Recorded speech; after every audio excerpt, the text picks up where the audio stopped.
बख्शो बड़े प्यार नाल बुलाओ फतेह। वाहेगुरु जी का खालसा वाहेगुरु जी की फतेह।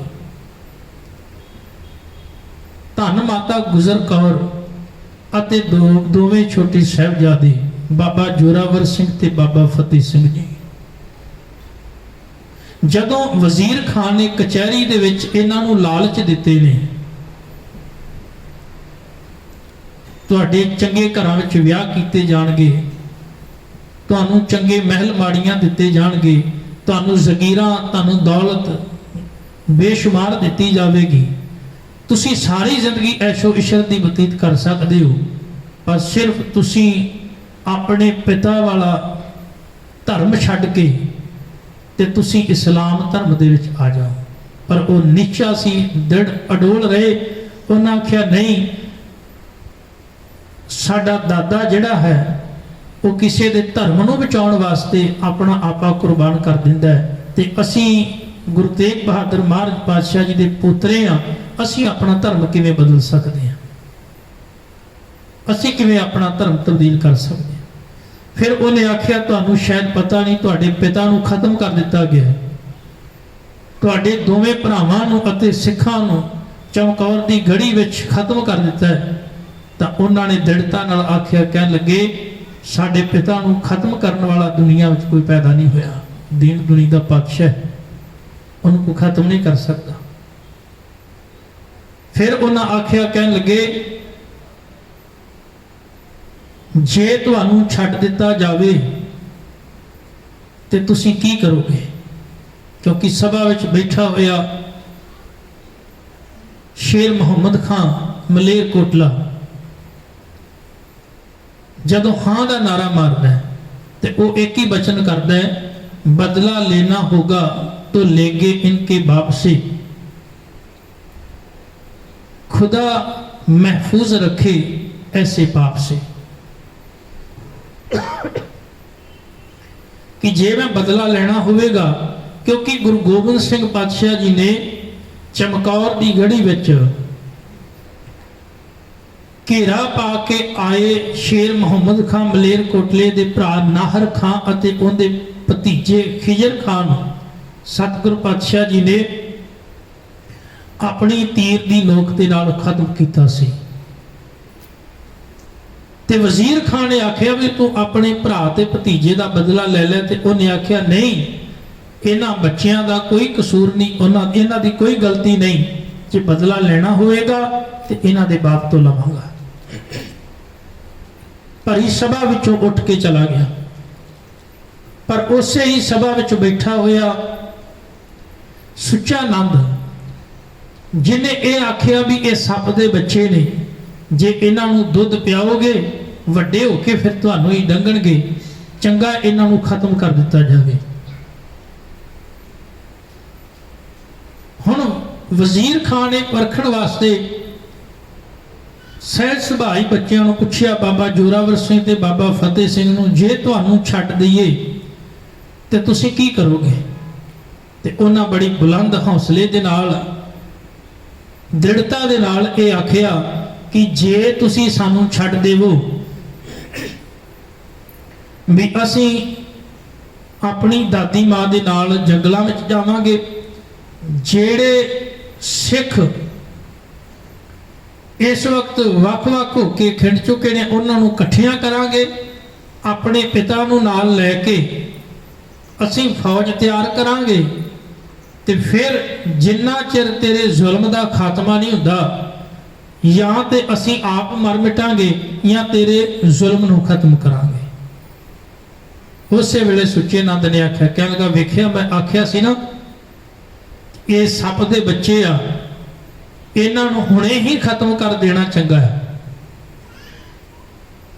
अखीर वजीर खान ने दोवें साहिबजादियां नूं सजा देण दा मन बनाया। बैठे हुए काजी नूं आखिया भी तुसीं फतवा सुनाओ ते सजा की देनी है? सजा ये देनी भी इन्हां नूं नीहां दे विच खिलार के शहीद किया जाएगा, या तो ये अपना धर्म छड्डणगे ते या फिर ये इस्लाम धर्म नूं कबूल करनगे, ਤਾਂ ਬਚਣਗੇ, ਨਹੀਂ ਤਾਂ ਫਿਰ ਇਹਨਾਂ ਨੂੰ ਆਪਣੀ ਜਾਨ ਜਿਹੜੀ ਹੈ ਉਹ ਗਵਾਉਣੀ ਪਵੇਗੀ। ਹੁਣ ਉਹ ਆਪਣੇ ਹੌਸਲੇ ਤੇ ਦ੍ਰਿੜ ਰਹੇ, ਨਿਸ਼ਚੇ ਤੇ ਦ੍ਰਿੜ ਰਹੇ। ਜਦੋਂ ਅੱਜ ਕਚਹਿਰੀ ਵਿੱਚੋਂ ਵਾਪਸ ਦਾਦੀ ਮਾਂ ਦੇ ਕੋਲ ਗਏ ਤੇ ਹੁਣ ਦਾਦੀ ਨੇ ਜਾ ਕੇ ਪੁੱਛਿਆ ਤੇ ਬੜੇ ਹੀ ਪਿਆਰ ਨਾਲ ਜਾ ਕੇ ਆਖਿਆ, ਦਾਦੀ ਮਾਂ ਅੱਜ ਅਸੀਂ ਉਸ ਸਬਕ ਦੇ ਵਿੱਚੋਂ ਪਾਸ ਹੋਏ ਆ ਜਿਹੜਾ ਸਬਕ ਤੂੰ ਸਾਨੂੰ ਸਿਖਾਇਆ ਸੀ। ਉਸ ਇਮਤਿਹਾਨ ਵਿੱਚੋਂ ਅਸੀਂ ਪਾਸ ਹੋ ਗਏ ਆ ਜਿਹੜਾ ਤੂੰ ਸਾਨੂੰ ਸਿਖਾ ਕੇ ਪੜ੍ਹਾ ਕੇ ਭੇਜਿਆ ਸੀ। ਬਸ ਇੱਕ ਇਮਤਿਹਾਨ ਬਾਕੀ ਰਹਿ ਗਿਆ, ਉਹ ਕੱਲ ਨੂੰ ਜਦੋਂ ਕਹਿਣ ਲੱਗੇ ਜ਼ਾਲਮ ਸਾਨੂੰ ਨੀਹਾਂ ਵਿੱਚ ਸ਼ਹੀਦ ਕਰੇਗਾ, ਕਹਿਣ ਲੱਗੇ ਅਸੀਂ ਆਪਣਾ ਆਪਾ ਮਿਟਾ ਕੇ ਕੁਰਬਾਨ ਕਰਕੇ ਉਹ ਇਮਤਿਹਾਨ ਵੀ ਪਾਸ ਕਰ ਲਵਾਂਗੇ। ਬਸ ਦਾਦੀ ਮਾਂ ਨੇ ਉਸ ਠੰਡੇ ਬੁਰਜ ਦੇ ਵਿੱਚ ਕਹਿਰ ਭਰੀ ਰਾਤ ਵਿੱਚ ਆਪਣੇ ਸੀਨੇ ਨਾਲ ਲਾ ਕੇ ਤੇ ਉਹਨਾਂ ਦੋਵੇਂ ਬੱਚਿਆਂ ਨੂੰ, ਬਾਬਾ ਜੋਰਾਵਰ ਸਿੰਘ ਤੇ ਬਾਬਾ ਫਤਿਹ ਸਿੰਘ ਨੂੰ, ਨਿੱਕੀਆਂ ਜਿੰਦਾਂ ਨੂੰ ਪਿਆਰ ਦਾ ਨਿੱਘ ਦਿੱਤਾ। ਸਾਰੀ ਰਾਤ ਉਹਨਾਂ ਨੂੰ ਫਿਰ ਇੱਕ ਸਬਕ ਹੋਰ ਯਾਦ ਕਰਾਇਆ ਵੀ ਕੱਲ ਨੀਹਾਂ ਦੇ ਵਿੱਚ ਖਲੋ ਕੇ ਕਿਤੇ ਡੋਲਿਓ ਨਾ, ਘਬਰਾਇਓ ਨਾ। ਅੱਜ ਜਦੋਂ ਸਵੇਰ ਚੜੀ ਹੈ, ਸਵੇਰ ਆਰੰਭ ਹੋਈ ਹੈ ਤੇ ਸਿਪਾਹੀ ਆਏ ਨੇ ਤੇ ਸਿਪਾਹੀਆਂ ਦੇ ਕਦਮਾਂ ਦੀ ਆਵਾਜ਼ ਸੁਣੀ, ਕੰਨਾਂ ਵਿੱਚ ਪਈ ਹੈ ਤੇ ਹੁਣ ਦਾਦੀ ਨੂੰ ਸਮਝ ਆ ਗਈ ਵੀ ਕੋਈ ਨਾ ਕੋਈ ਭਾਣਾ ਹੁਣ ਵਰਤਣ ਵਾਲਾ ਹੈ। ਸਿਪਾਹੀ ਆਏ, ਆ ਕੇ ਉਹਨਾਂ ਆਖਿਆ, ਕਹਿਣਗੇ ਮਾਂ ਅਸੀਂ ਤੇਰੇ ਪੋਤਰਿਆਂ ਨੂੰ ਲੈਣ ਵਾਸਤੇ ਆਏ ਹਾਂ। ਕਹਿਣ ਲੱਗੇ ਕਿਉਂ? ਕਹਿਣ ਲੱਗੇ ਸਾਨੂੰ ਹਕੂਮਤ ਦਾ ਹੁਕਮ ਆ, ਅਸੀਂ ਹਕੂਮਤ ਦੇ ਬੱਝੇ ਆ, ਹੁਕਮ ਦੇ ਬੱਝੇ ਆ। ਬਸ ਸਾਨੂੰ ਇੰਨਾ ਹੀ ਹੁਕਮ ਹੋਇਆ ਕਿ ਅਸੀਂ ਇਹਨਾਂ ਨੂੰ ਲੈ ਕੇ ਜਾਣਾ ਹੈ। ਹੁਣ ਜਦੋਂ ਉਹ ਦੋਵੇਂ ਸਾਹਿਬਜ਼ਾਦੇ ਤੁਰਨ ਲੱਗੇ ਨੇ ਨਾ, ਉਦੋਂ ਬੜੀ ਪਿਆਰੀ ਵਾਰਤਾ ਜਿਹੜੀ ਹੈ ਅੱਲਾ ਯਾਰ ਖਾਂ ਜੋਗੀ ਨੇ ਬੜੇ ਪਿਆਰੇ ਬੋਲ ਲਿਖੇ ਨੇ। ਅੱਲਾ ਯਾਰ ਖਾਂ ਜੋਗੀ ਲਿਖਦੇ ਨੇ, ਕਹਿਣ ਲੱਗੇ ਉਸ ਸਮੇਂ ਦਾਦੀ ਨੇ ਆਪਣੇ ਪੋਤਰਿਆਂ ਨੂੰ ਆਖਿਆ ਵੀ ਆਓ ਮੇਰੇ ਬੱਚਿਓ, ਤੁਹਾਨੂੰ ਜਾਣ ਤੋਂ ਪਹਿਲਾਂ ਮੈਂ ਤਿਆਰ ਕਰ ਲਵਾਂ ਕਿਉਂਕਿ ਤੁਸੀਂ ਲਾੜੀ ਮੌਤ ਨੂੰ ਵਿਆਹਣ ਵਾਸਤੇ ਜਾਣਾ ਹੈ। ਤੁਹਾਡੀ ਮੈਂ ਤਿਆਰੀ ਕਰ ਦੇਵਾਂ। ਜਿਵੇਂ ਕੋਈ ਜੱਜ ਦੇ ਨਾਲ ਲਾੜਾ ਜਾਂਦਾ ਹੈ ਨਾ, ਤੇ ਕਿਵੇਂ ਤਿਆਰ, ਕਿਸ ਤਰ੍ਹਾਂ ਤਿਆਰ ਹੁੰਦਾ ਹੈ? ਲਾੜੀ ਮੌਤ ਨੂੰ ਵਿਆਹਣ ਜਾਣਾ ਹੈ ਤੇ ਦਾਦੀ ਮਾਂ ਆਖਦੀ ਆਓ ਮੈਂ ਤੁਹਾਨੂੰ ਤਿਆਰ ਕਰ ਦੇਵਾਂ। ਅੱਲਾ ਯਾਰ ਖਾਂ ਜੋਗੀ ਨੇ ਬੜੇ ਪਿਆਰੇ ਬੋਲ ਲਿਖੇ ਨੇ, आओ बेटा जाने से पहले गले से लगा तो लूं। अल्लाह यार खां जोगी लिखता है कि दादी ने बच्चियां नूं आखिया, पोतरियां नूं भी आओ बच्चिओ, तुहानूं तुरन तो पहला, जाण तो पहला मैं अपने गल नाल ला ते लवां। ते मैं सवेरे भी अर्ज कीती सी भी साडा बच्चा होवे ते किते गया होवे ते घंटा अद्धा घंटा लेट हो जावे ते असीं फोन ते फोन करने शुरू कर दिंदे आ भी अजे तक वापस क्यों नहीं आया, भावें साडी धी होवे, साडा पुत्तर होवे। सानूं कितनी चिंता लग जाती है। हालांकि सानूं पता आ उन्हें वापस आ जाना है, जे गया आ उन्हें वापस आ जाना है। पर इत्थे जदों हुण बच्चे तुरन लगे ने, इस चीज़ का पता है भी इन्हां वापस मुड़ के नहीं आउणा। कितना वड्डा जिगरा है दादी का, पता है भी इन्हां हुण जेड़े कारज वास्ते चले आ वो कारज इन्हां पूरा करना है, इन्हां वापस नहीं हुण मुड़ना। कितना वड्डा जिगरा होवेगा। ते मैं ये अर्ज पहला भी कीती सी भी धन माता गुजरी दा जिगरा जे वेखना है ते वो तां भर जवानी दे विच जदों विआह होया सी ना ते अपने पति नूं मैदाने जंग दे विच लड़दे हुए 14 साल की उम्र गुरु तेग बहादुर महाराज जदों उन्होंने मैदाने जंग दे विच तेग वाही सी ते अपने पति नूं उच्ची उच्ची थां खलो के वेखिया सी मैदाने जंग विच लड़दे। फिर समा आया ते तुसीं आप सोच के वेखो, अपने पति नूं गुरु तेग बहादुर महाराज पातशाह जी नूं दिल्ली तोरिया है। किन्नी जुरत, किन्ना हौसला सी माता गुजरी दा। अपने पति नूं दिल्ली वाल तोरिया है, किथे किसे दे धर्म की राखी वास्ते अपने पति नूं तोरना है भी जाओ तुसीं उन्हां दा धर्म अज खतरे विच है, अज मनुखता खतरे विच है, अज इंसानियत खतरे विच है, अज धर्म खतरे विच है। ਤੁਸੀਂ ਕਿਸੇ ਦਾ ਧਰਮ ਬਚਾਓ। ਅੱਜ ਤੁਸੀਂ ਮਨੁੱਖੀ ਅਧਿਕਾਰਾਂ ਵਾਸਤੇ ਆਪਣੇ ਆਪ ਦੀ ਕੁਰਬਾਨੀ ਦਿਓ। ਤੇ ਇਸ ਤੋਂ ਵੀ ਵੱਡਾ ਜ਼ਿਕਰਾ ਮਾਤਾ ਗੁਜਰੀ ਦਾ ਤੁਸੀਂ ਆਪ ਹਿਸਾਬ ਲਾਓ। ਕਦੀ ਰਸਤੇ ਵਿੱਚ ਤੁਰਦਿਆਂ ਹੋਇਆਂ ਰੱਬ ਨਾ ਕਰੇ ਕਿਸੇ ਦਾ ਐਕਸੀਡੈਂਟ ਹੋਇਆ ਹੋਵੇ ਤੇ ਕਿਸੇ ਦਾ ਖੂਨ ਵਗਦਾ ਹੋਏ ਤੇ ਅਸੀਂ ਆਪਣਾ ਮੂੰਹ ਪਾਸੇ ਕਰ ਲੈਂਦੇ ਹਾਂ, ਸਾਡੇ ਤੋਂ ਵੇਖਿਆ ਨਹੀਂ ਜਾਂਦਾ। ਪਰ ਧੰਨ ਹੈ ਮਾਂ ਗੁਜਰੀ ਜਿਨੇ ਆਪਣੇ ਪਤੀ ਦੇ ਅੰਤਲਾ ਸਮਾਂ ਵੇਖਿਆ ਵੀ ਤੇ ਕਿਵੇਂ ਕੇਵਲ ਧੜ ਤੋਂ ਬਿਨਾ ਸੀਸ ਹੀ ਵੇਖਿਆ ਸੀ। ਭਾਈ ਜੈਤਾ ਜੀ ਦਿੱਲੀ ਤੋਂ ਲੈ ਕੇ ਨਾ ਕੇਵਲ ਸੀਸ ਵੇਖਿਆ, ਧੜ ਨਹੀਂ ਵੇਖਿਆ, ਕੇਵਲ ਸੀਸ ਵੇਖਿਆ। ਤੇ ਉਹ ਸੀਸ ਨੂੰ ਵੇਖ ਕੇ ਵੀ ਮਾਤਾ ਗੁਜਰੀ ਡੋਲੇ ਨਹੀਂ, ਅਡੋਲ ਰਹੇ ਨੇ। ਫਿਰ ਜਦੋਂ ਆਨੰਦ ਦੀ ਪੁਰੀ ਨੂੰ ਛੱਡਣਾ ਪਿਆ ਹੋਵੇ, ਤੁਸੀਂ ਆਪ ਅੰਦਾਜ਼ਾ ਲਾ ਲਓ। ਸਾਨੂੰ ਕੋਈ ਆਖੇ ਵੀ ਤੁਸੀਂ ਆਪਣਾ ਘਰ ਛੱਡ ਕੇ ਚਲੇ ਜਾਓ, ਸਾਨੂੰ ਕੋਈ ਕਵੇ ਵੀ ਅੱਜ ਤੋਂ ਬਾਅਦ ਤੁਹਾਡਾ ਇਸ ਘਰ ਤੇ ਕੋਈ ਅਧਿਕਾਰ ਨਹੀਂ, ਤੇ ਤੁਸੀਂ ਉਹ ਘਰ ਆਪ ਪੈਸੇ ਲਾ ਕੇ ਦਿਨ ਰਾਤ ਇੱਕ ਕਰਕੇ ਮਿਹਨਤ ਦੇ ਨਾਲ ਬਣਾਇਆ ਹੋਵੇ ਤੇ ਉਸ ਘਰ ਨੂੰ ਛੱਡ ਕੇ ਜਾਣਾ ਪਵੇ। ਜਦੋਂ ਹਿੰਦੁਸਤਾਨ ਤੇ ਪਾਕਿਸਤਾਨ ਦਾ ਬਟਵਾਰਾ ਹੋਇਆ ਸੀ ਨਾ, ਤੇ ਜਿਹੜੇ ਬਜ਼ੁਰਗ ਉੱਥੋਂ ਆਏ ਸਨ, ਕਦੀ ਉਹਨਾਂ ਕੋਲ ਬੈਠ ਕੇ ਗੱਲ ਸੁਣ ਕੇ ਵੇਖਿਓ ਉਹਨਾਂ ਦੀ, ਉਹ ਭੁੱਬਾ ਮਾਰ ਕੇ ਰੋ ਪੈਂਦੇ ਨੇ। ਕਿਉਂਕਿ ਜਦੋਂ ਉਹ ਆਪਣੇ ਬਣੇ ਹੋਏ ਘਰਾਂ ਨੂੰ ਛੱਡ ਕੇ ਆਏ ਸਨ ਨਾ, ਅੱਜ ਵੀ ਜਿਹੜੇ ਬਜ਼ੁਰਗ ਨੇ ਉਹਨਾਂ ਸਮਿਆਂ ਵਿੱਚ ਜਿਹੜੇ ਘਰ ਛੱਡ ਕੇ ਆਏ, ਉਹ ਅੱਜ ਵੀ ਰੋ ਪੈਂਦੇ ਨੇ। ਕਹਿੰਦੇ ਬੜਾ ਔਖਾ ਹੈ। ਹਿਸਾਬ ਲਾਓ ਫਿਰ ਆਨੰਦ ਦੀ ਪੁਰੀ ਨੂੰ ਛੱਡ ਕੇ ਜਾਣਾ ਮਾਂ ਗੁਜਰੀ ਤੇ ਕਿੰਨਾ ਕੁ ਕਹਿਰ ਗੁਜ਼ਰਿਆ ਹੋਵੇਗਾ, ਕਿੰਨਾ ਕੁ ਔਖਾ ਹੋਵੇਗਾ। ਫਿਰ ਅੱਤ ਦੀ ਰਾਤ, ਠੰਡ, ਉੱਤੋਂ ਮੀਂਹ ਪੈ ਰਿਹਾ ਹੋਵੇ ਤੇ ਹਾਲਾਤ ਇਹੋ ਜਿਹੇ ਹੁਣ ਦੁਸ਼ਮਣ ਪਿੱਛੇ ਲੱਗਾ ਹੋਵੇ। ਇਹ ਨਹੀਂ ਵੀ ਚਲੋ ਛੱਡ ਕੇ ਚੱਲੇ ਆ ਤੇ ਕੋਈ ਖਤਰਾ ਨਹੀਂ, ਜ਼ਾਲਮ ਤੇ ਪਿੱਛੇ ਲੱਗਾ ਹੋਇਆ। ਫਿਰ ਅੱਖਾਂ ਦੇ ਨਾਲ ਉਹ ਸਰਸਾ ਦਾ ਕਹਿਰ ਵੇਖਿਆ ਹੋਵੇ, ਫਿਰ ਵੀ ਅਡੋਲ ਰਹੀ ਹੋਵੇ। ਫਿਰ ਪਤਾ ਲੱਗਿਆ ਹੋਵੇ ਵੀ ਮੇਰੇ ਦੋ ਵੱਡੇ ਪੋਤਰੇ ਬਾਬਾ ਅਜੀਤ ਤੇ ਜੁਝਾਰ ਮੈਦਾਨੇ ਜੰਗ ਵਿੱਚ ਆਪਣਾ ਆਪਾ ਕੁਰਬਾਨ ਕਰ ਗਏ ਨੇ, ਕਿਵੇਂ ਅਡੋਲ ਰਹੇ ਹੋਣਗੇ। ਪਤਾ ਲੱਗਿਆ ਹੋਵੇ ਮੇਰਾ ਪੁੱਤਰ ਜਦੋਂ ਮਾਛੀਵਾੜੇ ਦੇ ਜੰਗਲਾਂ ਵਿੱਚ ਤੁਰ ਕੇ ਪੈਰੀ ਗਿਆ ਹੋਵੇ ਤੇ ਪੈਰਾਂ ਵਿੱਚ ਛਾਲੇ ਪੈ ਗਏ ਹੋਣ, ਕੰਡੇ ਚੁੱਭ ਗਏ ਹੋਣ, ਤੇ ਅੱਜ ਨਾ ਤਨ ਤੇ ਉੱਤੇ ਲੈਣ ਵਾਸਤੇ ਕੱਪੜਾ, ਨਾ ਥੱਲੇ ਵਿਛਾਉਣ ਵਾਸਤੇ ਕੱਪੜਾ ਹੋਵੇ, ਤੇ ਪਤਾ ਲੱਗਿਆ ਹੋਵੇਗਾ ਇੱਕ ਮਾਂ ਤੇ ਕੀ ਬੀਤਿਆ ਹੋਵੇਗਾ। ਸਾਡੇ ਬੱਚੇ ਨੂੰ ਕੁਝ ਹੋ ਜੇ ਥੋੜਾ ਜਿਹਾ, ਅਸੀਂ ਉਸੇ ਵੇਲੇ ਹਸਪਤਾਲ ਭੱਜ ਪੈਨੇ, ਸਿਰ ਪੀੜ ਹੋ ਜੇ ਅਸੀਂ 10 ਵਾਰ ਪੁੱਛ ਲੈਨੇ ਆ ਪੁੱਤਰ ਠੀਕ ਹੈ। ਪਰ ਧੰਨ ਮਾਂ ਗੁਜਰੀ ਜਿਹਨੇ ਆਪਣੇ ਪੁੱਤਰ ਨੂੰ ਇਸ ਤਰੀਕੇ ਦੇ ਨਾਲ ਵੇਖ ਕੇ ਵੀ ਉਹਦਾ ਹੌਸਲਾ ਡੋਲਿਆ ਨਹੀਂ, ਘਬਰਾਈ ਨਹੀਂ, ਬਲਕਿ ਉਹ ਹੌਸਲਾ ਹੋਰ ਵਧਿਆ, ਹੋਰ ਵੀ ਅੰਦਰੋਂ ਅਡੋਲ ਹੈ। ਪਰ ਅੱਜ ਕਿਹੋ ਜਿਹਾ ਸਮਾਂ ਆ ਗਿਆ ਸੀ, ਜਿਨ੍ਹਾਂ ਦੋ ਪਿਆਰੇ ਟੁਕੜਿਆਂ ਨੂੰ ਪਾਲਿਆ ਸੀ। ਬਾਬਾ ਜੋਰਾਵਰ ਸਿੰਘ ਤੇ ਬਾਬਾ ਫਤਿਹ ਸਿੰਘ, 7 ਸਾਲ ਦੀ ਉਮਰ ਹੈ। ਤੇ ਜਦੋਂ ਬਾਬਾ ਫਤਿਹ ਸਿੰਘ ਦਾ ਜਨਮ ਹੋਇਆ ਸੀ ਸਨ 1699 ਵਿੱਚ, ਤੇ ਕੁਝ ਸਮੇਂ ਬਾਅਦ ਮਾਤਾ ਜੀਤੋ ਜੀ ਚੜ੍ਹਾਈ ਕਰ ਗਏ ਸਨ। ਉਹਨਾਂ ਨੂੰ ਪਾਲਿਆ ਵੀ ਮਾਤਾ ਗੁਜਰੀ ਜੀ ਨੇ ਸੀ, ਤੇ ਬੜੇ ਲਾਡਾਂ ਤੇ ਬੜੇ ਪਿਆਰ ਨਾਲ ਪਾਲਿਆ ਸੀ। ਇੰਨੇ ਲਾਡ ਨਾਲ ਪਾਲਿਆ ਸੀ ਤੇ ਅੱਜ ਆਪ ਤੋਰਨਾ ਪੈ ਰਿਹਾ। ਪਰ ਜਦੋਂ ਤੋਰਨ ਲੱਗੀ ਤੇ ਫਿਰ ਹੌਸਲਾ ਵੇਖੋ ਦਾਦੀ ਦਾ। ਕਹਿਣ ਲੱਗੇ ਉਸ ਸਮੇਂ ਦਾਦੀ ਨੇ आख्या, अल्लाह यार खां जोगी लिखते ने, बेटा आओ जाने से पहले गले लगा तो लूं, केसों में कंघी करूं, मुंह धुला तो लूं। केसां दे विच कंघी कर दियां तुहाडे, आओ पुत्तर तुहाडा मुंह धुला दियां।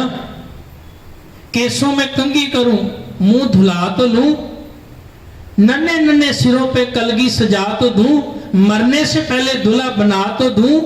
आओ मैं तुहानू, तुसी लाड़ी मौत नू विआहना है, आओ मैं तुहानू अज कह लगे प्राहुणे लाड़े बना दियां, तुसी मौत रूपी कह लगे लाड़ी नू विआहना है, अपना आपा कुर्बान करना है, आओ मैं तुहानू तैयार कर दियां। ते किसे अदीप ने बड़े प्यारे शब्द लिखे ने, मास्टर बलबीर सिंह शेरदिल, उन्होंने किताबजा छपिया सी 1982 ਦੇ ਵਿੱਚ। ਤੇ ਤੇ ਉਹਦੇ ਵਿੱਚ ਉਹਨਾਂ ਨੇ ਬੜਾ ਪਿਆਰਾ ਪ੍ਰਸੰਗ ਲਿਖਿਆ, ਇਸ ਸਮੇਂ ਦੀ ਘਟਨਾ ਦਾ ਜ਼ਿਕਰ ਕੀਤਾ। ਉਹ ਆਖਦੇ ਨੇ ਦਾਦੀ ਮਾਂ ਨੇ ਉਦੋਂ ਆਖਿਆ ਜਦੋਂ ਲੈਣ ਆਏ ਨਾ ਸਿਪਾਹੀ, ਉੱਠੋ ਮੇਰੇ ਲਾਲ ਜੀ ਉੱਠ ਮਤਾ ਪਕਾ ਲੋ, ਨਿੱਕੀਆਂ ਨਿੱਕੀਆਂ ਬਾਹਾਂ ਨਾ ਗਲਵਕੜੀ ਪਾ ਲੋ। ਕਹਿਣ ਲੱਗੇ, ਬੜੇ ਪਿਆਰ ਨਾਲ ਆਖਿਆ ਦਾਦੀ ਨੇ, ਮੇਰੇ ਲਾਲ ਜੀ ਉੱਠੋ, ਉੱਠ ਕੇ ਅੱਜ ਮਤਾ ਪਕਾ ਲਓ। ਕਹਿਣ ਲੱਗੇ, ਹੁਣ ਬਸ ਇੱਕ ਦੂਜੇ ਨੂੰ ਗਲਵਕੜੀ ਵਿੱਚ ਪਾ ਲਓ ਨਿੱਕੀਆਂ ਨਿੱਕੀਆਂ ਬਾਹਾਂ ਨਾਲ, ਕਰਨਾ ਦੀਨ ਕਬੂਲ ਨਹੀਂ ਮਨ ਨੂੰ ਸਮਝਾ ਲਓ। ਇਹ ਮਤਾ ਪਕਾ ਲਓ, ਇੱਥੇ ਪਕਾ ਕੇ ਜਾਓ। ਉੱਠੋ ਮੇਰੇ ਲਾਲ ਜੀ ਉੱਠ ਮਤਾ ਪਕਾ ਲਓ, ਨਿੱਕੀਆਂ ਨਿੱਕੀਆਂ ਬਾਹਾਂ ਨਾਲ ਗਲਵਕੜੀ ਪਾ ਲਓ, ਕਰਨਾ ਦੀਨ ਕਬੂਲ ਨਹੀਂ ਮਨ ਨੂੰ ਸਮਝਾ ਲਓ, ਖੂਨ ਭਿੱਜੀ ਤਲਵਾਰ ਨੂੰ ਸੀਨੇ ਨਾਲ ਲਾ ਲਓ।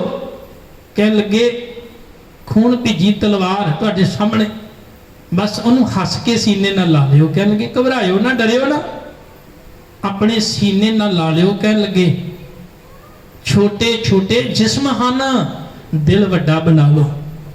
ਬੜੇ ਛੋਟੇ ਜਿਸਮ ਨੇ ਤੁਹਾਡੇ, ਨਿੱਕੀਆਂ ਉਮਰਾਂ ਨੇ, ਪਰ ਦਿਲ ਵੱਡਾ ਰੱਖਿਓ। ਛੋਟੇ ਛੋਟੇ ਜਿਸਮ ਹਨ, ਦਿਲ ਵੱਡਾ ਬਣਾ ਲਓ। ਸ਼ੇਰ ਦਿਲ ਵਾਰ ਜਵਾਨੀਆਂ, ਤੁਸੀਂ ਧਰਮ ਬਚਾ ਲਓ। ਕਹਿਣ ਲੱਗੇ, ਆਪਣਾ ਆਪਾ ਕੁਰਬਾਨ ਕਰਕੇ ਤੇ ਤੁਸੀਂ ਕਹਿਣ ਲੱਗੇ ਅੱਜ ਧਰਮ ਨੂੰ ਬਚਾ ਲਓ। ਬਸ ਦਾਦੀ ਮਾਂ ਤੋਂ ਅਸੀਸ ਲੈ ਕੇ ਤੇ ਜਦੋਂ ਤੁਰਨ ਲੱਗੇ ਤੇ ਢਾਡੀ ਸ਼ੌਣ ਸਿੰਘ ਸੀਤਲ ਨੇ ਬੜੇ ਪਿਆਰੇ ਉਸ ਸਮੇਂ ਦੇ ਹਾਲਾਤ ਨੂੰ ਬਿਆਨ ਕੀਤਾ। ਉਹ ਕਹਿਣ ਲੱਗੇ, ਤੁਰ ਪਏ ਦੋਨੋਂ ਲਾਡਲੇ ਜਦ ਫਤਿਹ ਬੁਲਾ ਕੇ, ਵਾਰ ਅਖੀਰੀ ਮਾਂ ਦੇ ਚਰਨੀ ਹੱਥ ਲਾ ਕੇ। ਦੋਵੇਂ ਲਾਡਲੇ ਪੁੱਤ ਜਦ ਤੁਰੇ ਨਾ ਤੇ ਝੁਕ ਕੇ ਕਹਿਣ ਲੱਗੇ, ਦਾਦੀ ਮਾਂ ਨੂੰ ਨਮਸਕਾਰ ਕੀਤੀ, ਚਰਨਾਂ ਤੇ ਮੱਥਾ ਟੇਕਿਆ। ਤੁਰ ਪਏ ਦੋਨੋਂ ਲਾਡਲੇ ਜਦ ਫਤਿਹ ਬੁਲਾ ਕੇ, ਵਾਰ ਅਖੀਰੀ ਮਾਂ ਦੇ ਚਰਨੀ ਹੱਥ ਲਾ ਕੇ। ਬੂਹੇ ਵਿੱਚ ਜਾ ਕੇ ਪਰਤੇ ਮੁਸਕਾ ਕੇ, ਜਦ ਦਰਵਾਜ਼ੇ ਤੱਕ ਗਏ ਤੇ ਇੱਕ ਵਾਰੀ ਫਿਰ ਪਰਤੇ ਤੇ ਮੁਸਕਰਾ ਪਏ। ਵੇਖੋ, ਕੋਈ ਚਿੰਤਾ ਨਹੀਂ, ਕੋਈ ਭੈ ਨਹੀਂ, ਕੋਈ ਡਰ ਨਹੀਂ, ਕੋਈ ਤੌਖਲਾ ਨਹੀਂ, ਕੋਈ ਫਿਕਰ ਨਹੀਂ ਵੀ ਸਾਨੂੰ ਖਤਮ ਕਰ ਦੇਣਾ। ਚੰਗੇ ਚੰਗੇ ਮਨੁੱਖਾਂ ਦੇ ਮੱਥੇ ਤੇ ਪਸੀਨੇ ਆ ਜਾਂਦੇ ਨੇ ਜਦੋਂ ਉਹਨਾਂ ਨੂੰ ਇਹ ਪਤਾ ਲੱਗ ਜੇ ਵੀ ਮੌਤ ਸਾਡੇ ਸਾਹਮਣੇ ਹੈ। ਚੰਗੇ ਚੰਗੇ ਮਨੁੱਖ ਡੋਲ ਜਾਂਦੇ ਨੇ, ਅੱਖਾਂ ਵਿੱਚੋਂ ਪਾਣੀ ਆ ਜਾਂਦਾ।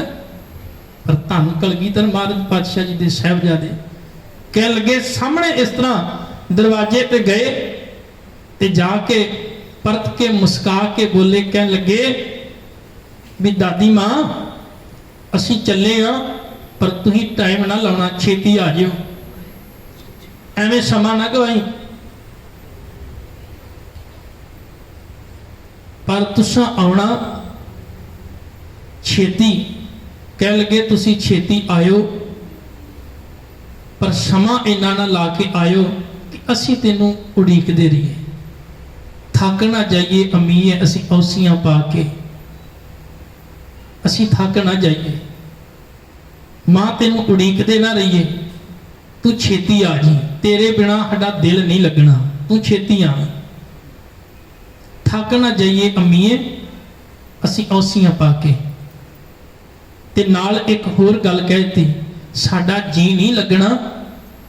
ਹੇ ਮਾਂ, ਤੇਰੇ ਬਿਨਾ ਸਾਡਾ ਜੀ ਨਹੀਂ ਲੱਗਣਾ,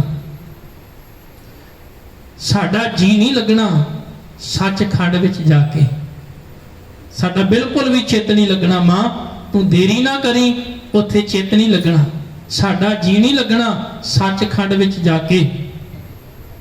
ਨਹੀਂ ਤੇ ਤੇਰਾ ਰਸਜੂ ਫਤਿਹ ਸਿੰਘ ਤੈਨੂੰ ਪਊ ਮਨਾਉਣਾ, ਮਿਹਨਤਾਂ ਕਰ ਕਰ ਤੈਨੂੰ ਪਊ ਮਨਾਉਣਾ। ਰਸਜੂ ਤੇਰਾ ਫਤਿਹ ਸਿੰਘ ਤੇਰਾ ਜੀ ਪਰਚਾਉਣਾ, ਮਿਹਨਤਾਂ ਕਰ ਕਰ ਤੈਨੂੰ ਪਊ ਫਿਰ ਮਨਾਉਣਾ। ਹੇ ਮਾਂ, ਅੱਜ ਮੇਰੀ ਤੇ ਕੋਈ ਗੱਲ ਨਹੀਂ, ਪਰ ਛੋਟਾ ਫਤਿਹ ਸਿੰਘ ਹੈ ਨਾ ਜਿਹੜਾ, ਇਹ ਰੁੱਸ ਗਿਆ ਨਾ, ਫਿਰ ਤੈਨੂੰ ਬੜਾ ਪਿਆਰ ਕਰਦਾ ਏ ਤੇ ਤੂੰ ਦੇਰ ਨਾ ਕਰੀ, ਛੇਤੀ ਆਵੀਂ। ਕਹਿਣ ਲੱਗੇ, ਇਹਨੂੰ ਫਿਰ ਮਿਹਨਤਾਂ ਕਰ ਕਰ ਮਨਾਉਣਾ ਪਵੇਗਾ, ਮਿਹਨਤਾਂ ਕਰ ਕਰ ਮਨਾਉਣਾ ਪਵੇਗਾ। ਇਸ ਕਰਕੇ ਦੇਰ ਨਾ ਕਰੀ, ਛੇਤੀ ਆਵੀਂ, ਕਿਉਂਕਿ ਤੇਰੇ ਬਾਝੋਂ ਲੋਰੀਆਂ ਦੇ ਕੇ ਕਿੰਨੇ ਸੁਆਉਣਾ, ਮਾਵਾਂ ਬਾਝੋਂ ਸੱਚਖੰਡ ਨਹੀਂ ਪਾਉਣਾ। ਮਾਵਾਂ ਤੋਂ ਬਾਝੋਂ ਕਹਿਣ ਲੱਗੇ ਸੱਚਖੰਡ ਚੰਗਾ ਨਹੀਂ ਲੱਗਣਾ, ਤੇਰੇ ਤੋਂ ਬਿਨਾ ਲੋਰੀਆਂ ਕਿੰਨੇ ਦੇ ਕੇ ਸਾਨੂੰ ਸੁਆਉਣਾ ਹੈ। ਮਾਂ ਤੂੰ ਛੇਤੀ ਆਵੀਂ, ਦੇਰ ਨਾ ਲਾਵੀਂ। ਫਿਰ ਅੱਗੋਂ ਦਾਦੀ ਮਾਂ ਨੇ ਆਖਿਆ, ਕਹਿਣ ਲੱਗੇ, ਚੱਲੋ ਮੇਰੇ ਹੀਰਿਓ ਮੈਂ ਮਗਰੇ ਆਵਾਂ, ਪੁੱਤਾਂ ਬਾਝੋਂ ਜਿਉਂਦੀਆਂ ਕਦ ਸੁਣੀਆਂ ਮਾਵਾਂ, कदी ऐसा होया भी मावां तो बिना पुत्र जिउंदे नहीं, या पुत्तां तो बिना मावां जिउंदियां? कदी होया? चलो मेरे हीरियो मैं मगरे आवां, पुत्तां बाजो जिउंदियां कद सुनियां मावां, पुत्रां द्वारे रामकार मावां दियां बावां। कहन लगे पुत्रां दे दुआले ते एक जिवें लक्ष्मण रेखा खिंची सी ना, कहन लगे लक्ष्मण ने ते अंदर कोई जा नहीं सकता, मां दियां बावां इस तरह रामकार नहीं। कहन लगे इस तरह कोई तत्ती वाह नहीं लगन देंदी मां अपने बच्चियां नूं। पुत्रां द्वारे रामकार मावां दियां बावां। कहन लगे जिधर जांदे हंस उधर जांदियां छावां। ते नाल बचन आखिया, कहन लगे बच्चिओ मां पुत्रां बाज। कहन लगे मां अते पुत्रां दा रिश्ता इहो जिहा हुंदा है, बड़ा ही गहरा ते बड़ा ही डूंगा। कहन लगे किस तरह दा?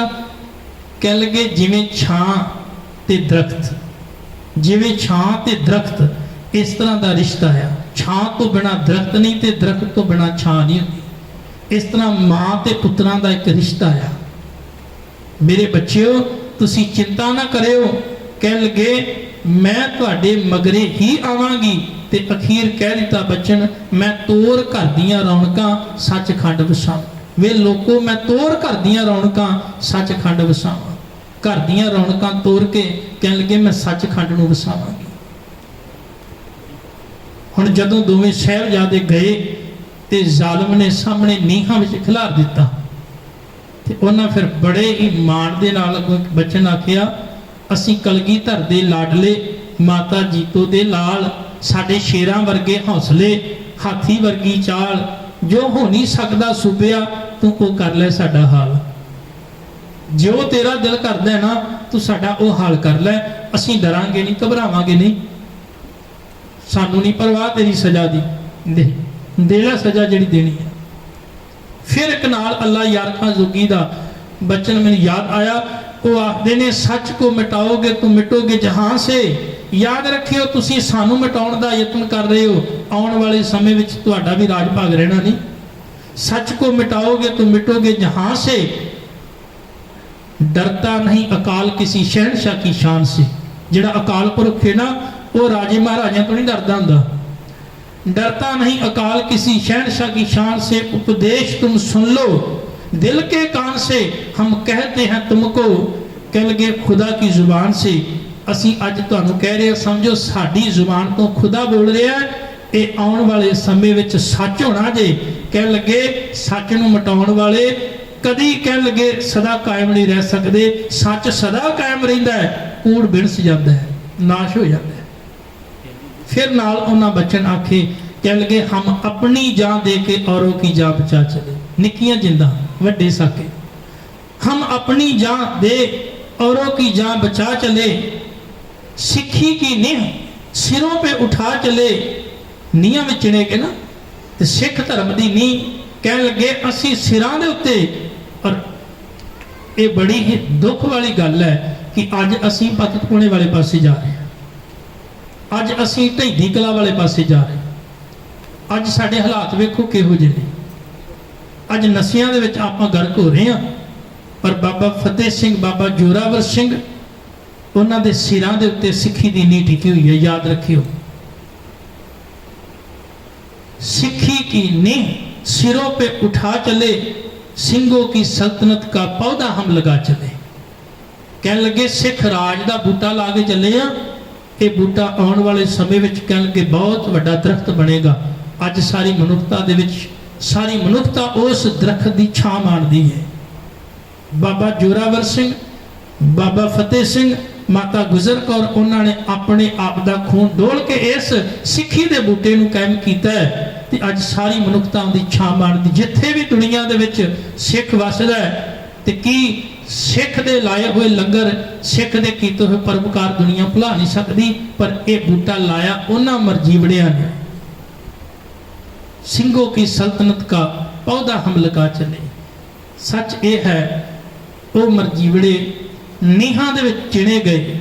बाबा फतेह सिंह जदों दीवार बाबा फतेह सिंह तक आई है तो बाबा जोरावर सिंह वेख रहे हैं। ਤੇ ਪੁੱਛਿਆ ਛੋਟੇ ਭਰਾ ਨੇ, ਕਹਿਣ ਲੱਗੇ ਵੀਰੇ ਮੇਰੇ ਵੱਲ ਇਸ ਤਰ੍ਹਾਂ ਕਿਉਂ ਵੇਖਦੇ ਹੋ?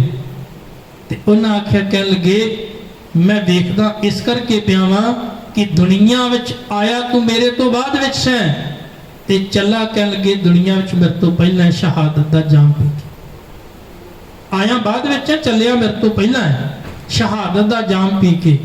ਇਹ ਬਚਨ ਆਖੇ।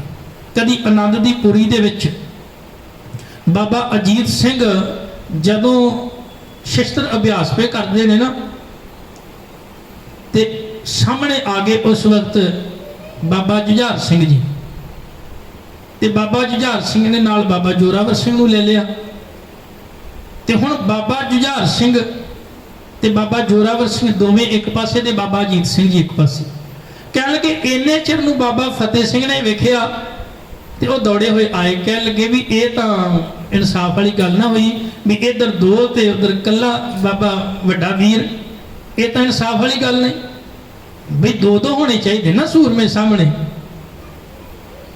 ਤਾਂ ਹੁਣ ਬਾਬਾ ਫਤਿਹ ਸਿੰਘ ਨੇ ਆਖਿਆ, ਹੁਣ ਨਿੱਕੇ ਜਿਹੇ ਨੇ 5 ਕੁ ਸਾਲ ਦੀ ਉਮਰ ਹੋਵੇਗੀ, ਆ ਕੇ ਕਹਿਣ ਲੱਗੇ ਵੀ ਮੈਨੂੰ ਵੀ ਤੁਸੀਂ ਖਿਡਾਓ।